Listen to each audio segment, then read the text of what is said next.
Hey everybody, my name is Eric Hopkins, and this is the 3 Star Podcast. And I thought I would just do a quick little video, just me and you discussing tonight's AEW Dynamite show, since we did the whole NXT Night 1 of Takeover Stand and Deliver with the whole panel. I also watched the AEW Dynamite at the same time as watching NXT, so thought I'd just do a little quick one-on-one video with you guys discussing tonight's show as well, so AEW isn't left out. And I think, probably the defender of AEW the most at our panel, but I'm trying to convince the guys it's actually not bad. So there's going to be some good conversations. But anyway, tonight's show started off with Hangman Adam Page versus Max Caster. Obviously, you had a little bit of Caster's partner getting involved a little bit here. But for the most part, it was Adam Hangman Page. It's showing that, just basically highlighting him throughout this entire match. And I don't know exactly where they're going with Adam Page. I'm going to be totally honest with you. I like the stuff he's been doing with the Dark Order. It took him a while to actually get him to kind of come around to the idea. But since he left the Elite and was with the Young Bucks, and he's kind of been unsure of himself, and it seems like he's kind of found himself a little bit here after joining the Dark Order. But I don't know what the end game is here. It's like, what are we doing with Adam Hangman Page? Is he going to eventually go for a world title? I'm trying to be patient with it, but he's a great talent, very underutilized. I'm hoping once fans really start to come back, they'll actually strap the rocket to this guy and eventually maybe have him be the one to take the title from Kenny Omega. I think that could be very intriguing, considering the fact that Omega and Hangman actually were teammates at one point. They've wrestled a few times.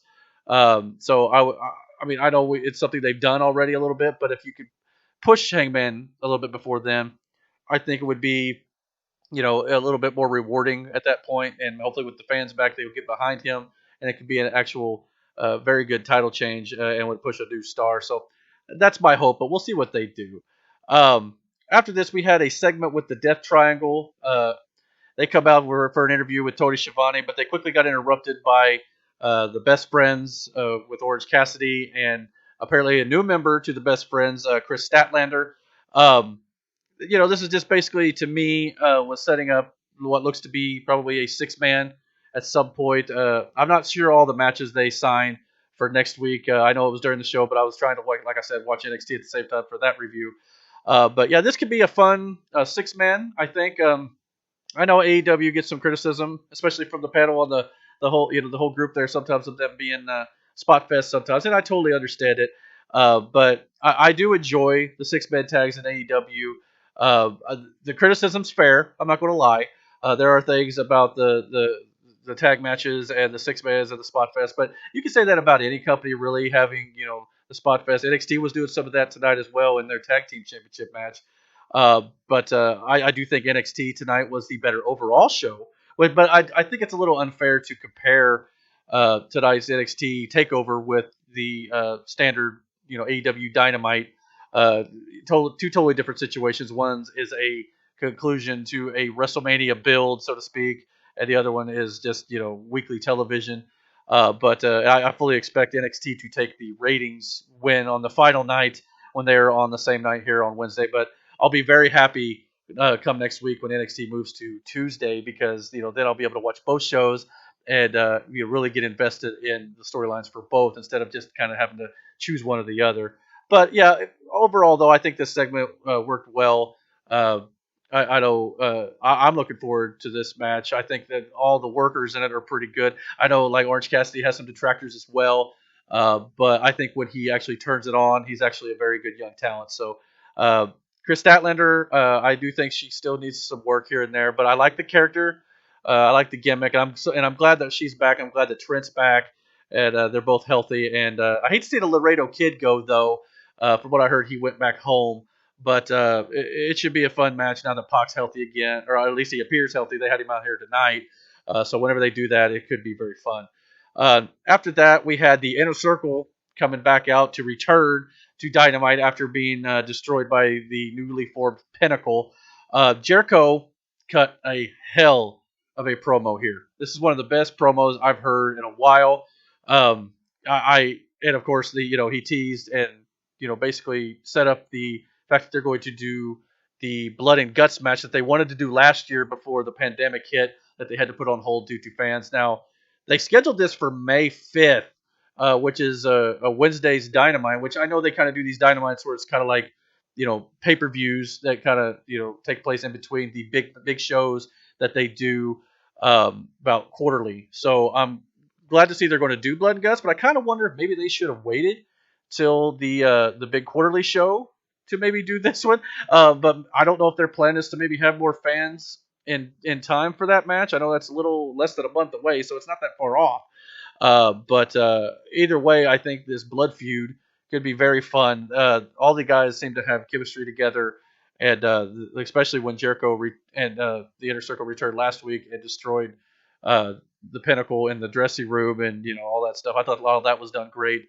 It was very well done, and they set up individual feuds too between the members. So if they decide to go that route, they could do it too. But I'll be interested to see how AEW does their version of War Games. I know they've kind of dropped the ball a little bit on, like, say, the barbed wire death match and things like that. But there's been other times where they've done some innovative stuff, like the Stadium Stampede, or I even thought the Arcade Anarchy match last week was pretty good.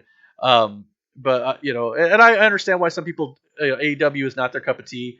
But personally, I enjoy it, so I'm going to continue to watch AEW. After this, we got a segment backstage with Christian Cage being interviewed, or about to be interviewed, when Taz walked up. And basically, this segment just had Taz.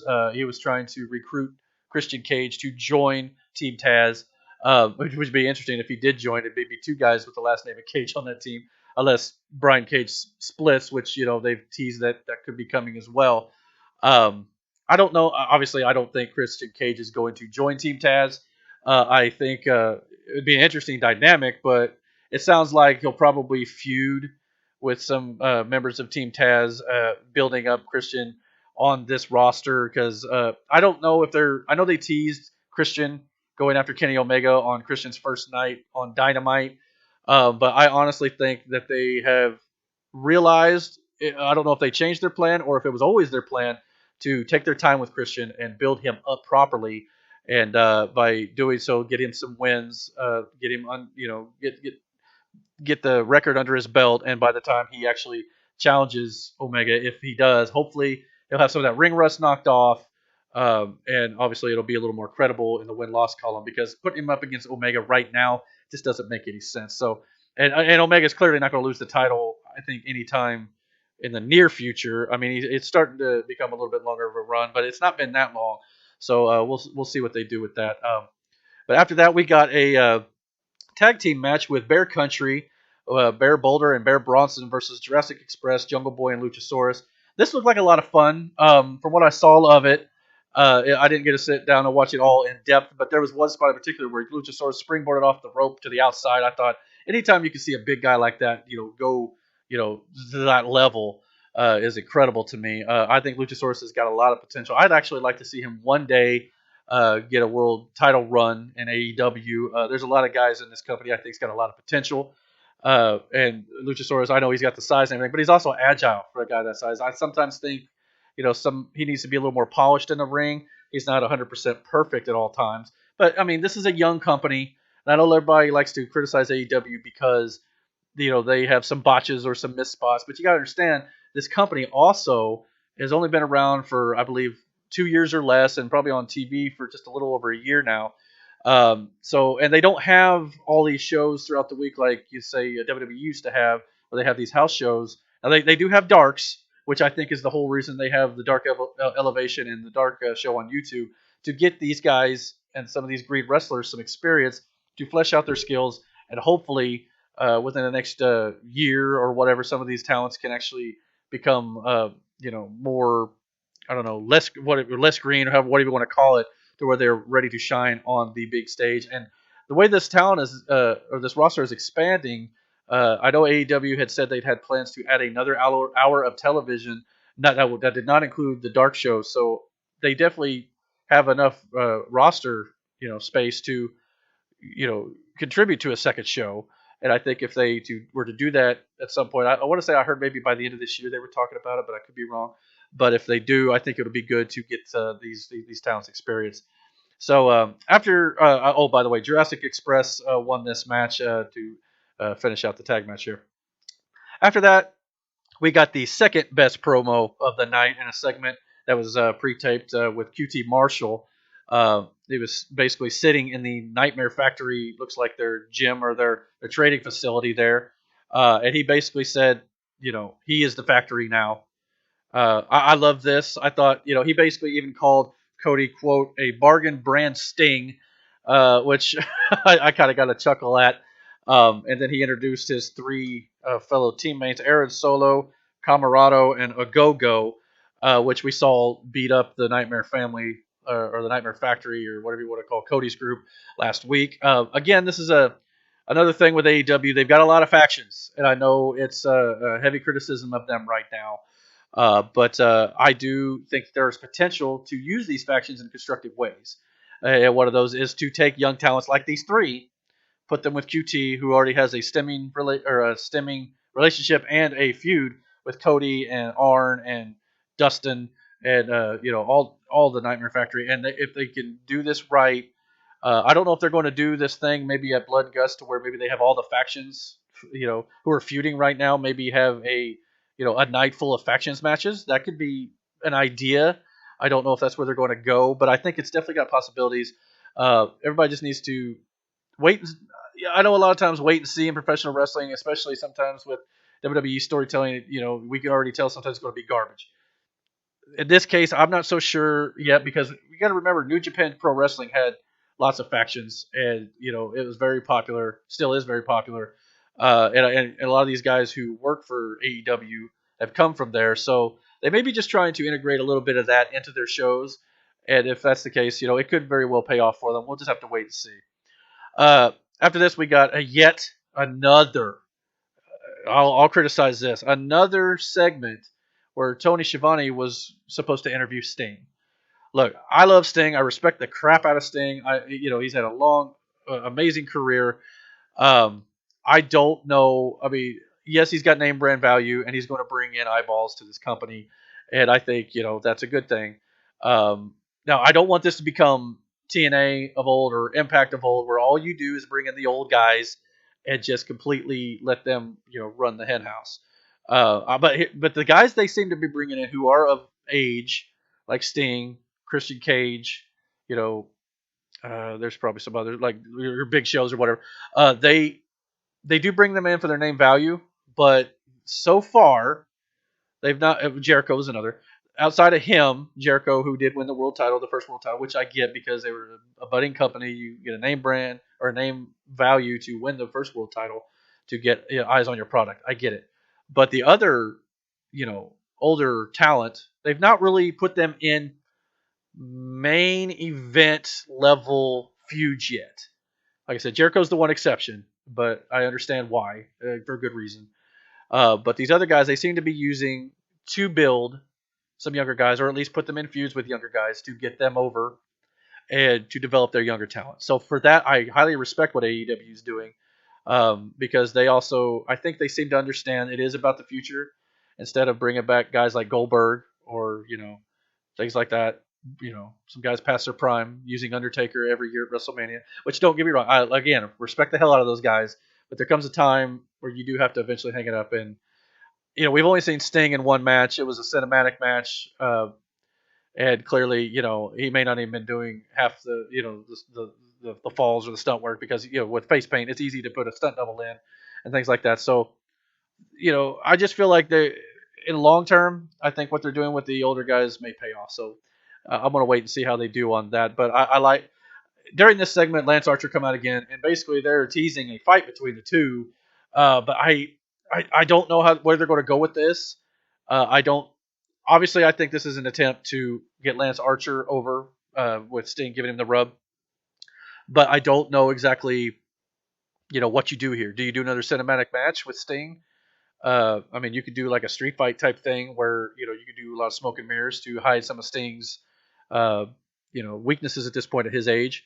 I think he did just turn 62, I believe, which is very old for a wrestler to be in the ring much at all.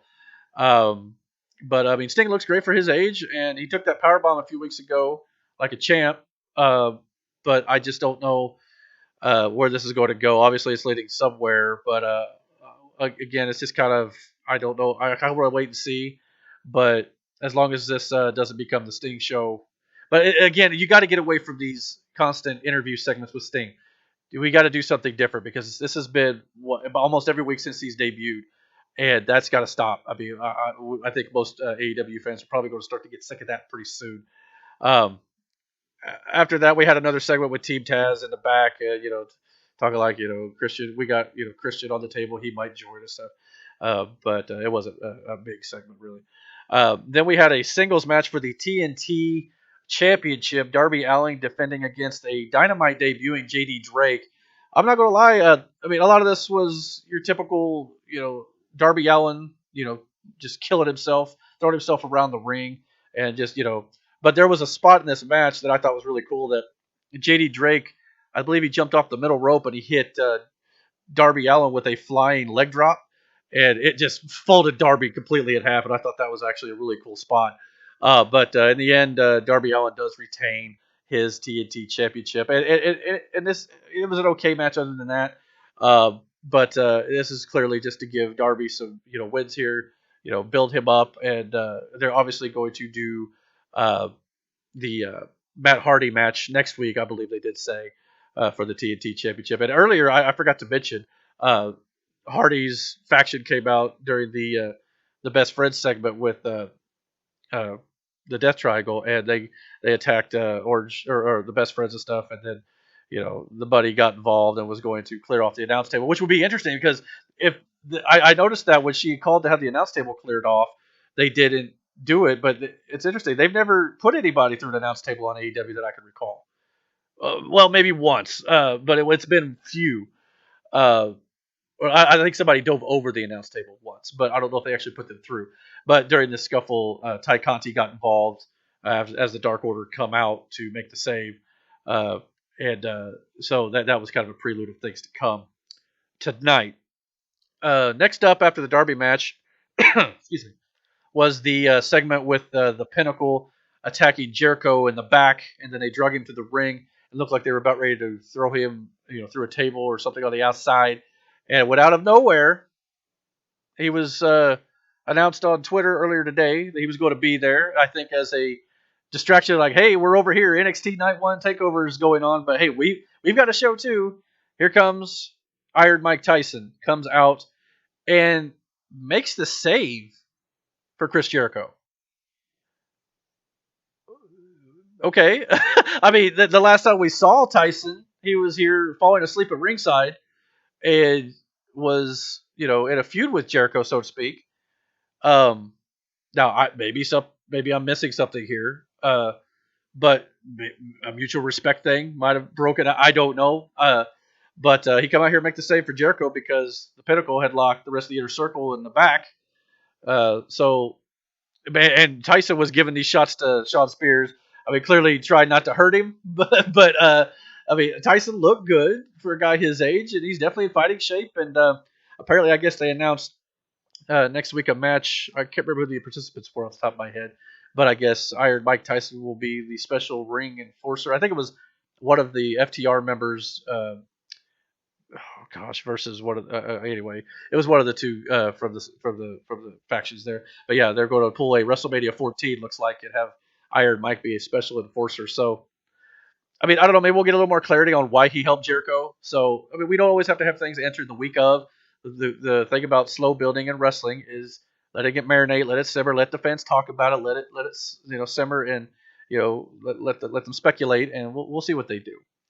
After this, we had the Bunny versus Ty Conti that they alluded to earlier. Okay match, that is the one criticism of AEW right now, that their women's division needs some work. But you could say that, I think, about WWE, too. That there's a few stellar talents on WWE, like Sasha Banks, Charlotte's a good talent, even though she has her moments rough. But you got, like, your Nia Jaxes. You've got some wrestlers who I don't think are ready for the main roster either, but they're there, and their roster isn't real deep. Now, AEW's got a deep enough women's roster, I think, at times. They've had some girls come and go. Maybe not completely signed with the company, and some of them are in Japan. And some things with the pandemic, it's kind of hard to get some of these ladies in the States full time. So I'm hoping once some of this stuff with the pandemic clears up, maybe the women's division will get better. But I will say Britt Baker, though, has improved drastically. Thunder Rosa coming over from NWA has been a big improvement and a big help. And clearly at the end of this match, Ty Conti wins after the Bunny tried to steal the kendo stick from Hikaru Shida, who was at ringside. And she tried to attack Hikaru Shida with the stick. No, I'm sorry. She tried to attack Ty Conti with the stick, but then Hikaru Shida stole it from her. And that's when Ty Conti took advantage and won the match. Clearly, this is setting. It looked like it was setting up.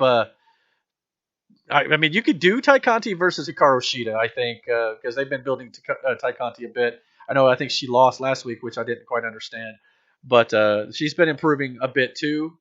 I think the Bunny did a good job of putting her over here. And we'll see where they go with the women's division moving forward. Next up was the main event of the evening. Was Jon Moxley and the Young Bucks in a 6-man tag against Kenny Omega and the Good Brothers. Clearly, AEW loves their 6-man tags so much so. I do think I'm not a big proponent of AEW adding a bunch of championships to their show. I think WWE has way too many titles. I know they do like different divisions for each show, but to me, they could condense those down a little bit.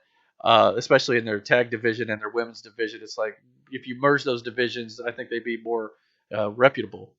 But in AEW's case, they've got the world title, they got the TNT title, the women's, and the tag.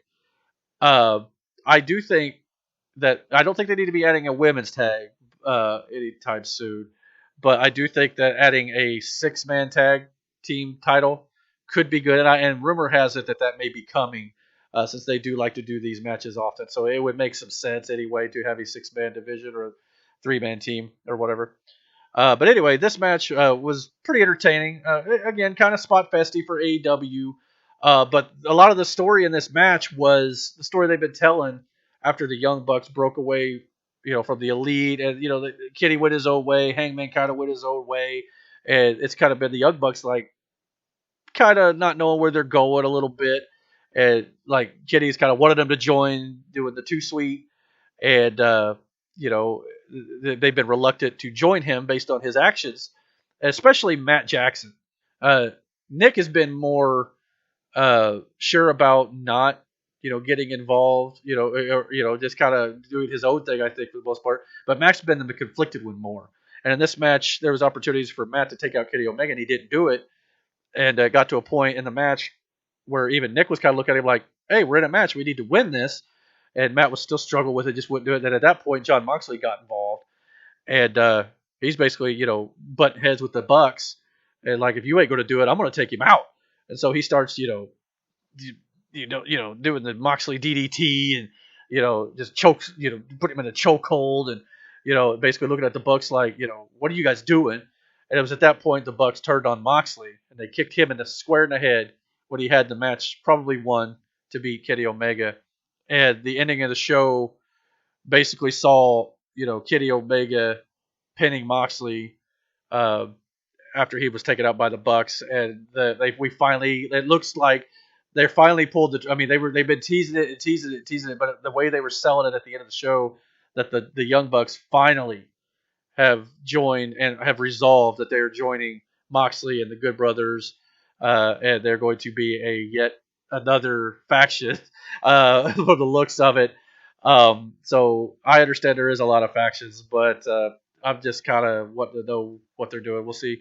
But of course, Eddie Kingston, I'm sorry, came out to make the save, and of course, got beat down. He hobbled out there. He wasn't 100%, and we go off the show with a big group hug, with the Young Bucks embracing Kenny and the Good Brothers and Don Callis, and that's the way the show goes off the air. So yeah, that's my thoughts on AEW Dynamite. I thought it was overall a pretty good show. It had some things that I wasn't so fond of, but again, at this point, I'm trying to give AEW the benefit of the doubt as a fan. It takes time. This company, a lot of people are going to say, oh, they're WCW light or they're Impact light. I don't know if I go that far. I like the show. I'm highly entertained. And the things I always say about AEW is, to me, at least their booking decisions and their stories are a lot more, logical for the most part. Sometimes they jump a little bit from feud to feud. You end one and you maybe start another one for, not very good reasons. But I think for the most part, when you're telling the stories, you're not pinning the wrong person each week. You're not telling the same exact, story in 3 different feuds. You have different matches that have different styles throughout the show. So this show, AEW has its bright spots, and I really wish a lot more people would give AEW a chance. I'm hoping that now that NXT has moved to Tuesday, maybe more eyeballs will get on AEW on Wednesday night and on NXT. Both shows deserve a lot more than the ratings they were getting when they were competing on the same night. So I have high hopes for this switch after WrestleMania. So that's my plea to the world and the audience out there to give AEW a shot. It's not as bad as people think if you just allow yourself to let it wash over you a little bit. But what did you guys think of AEW Dynamite this week? Comment down below, like and subscribe to the 3-Star Podcast. Also, you can find me on my own YouTube channel. You can find me on Twitter at Eric Jell, J-E-L, Jell with a J. And you can also search for me on YouTube at just look for Eric Hopkins, or you search YouTube Eric Jell. And I do my own podcast over there and trailer reactions and movie reviews and things like that. So until next time, thanks for watching.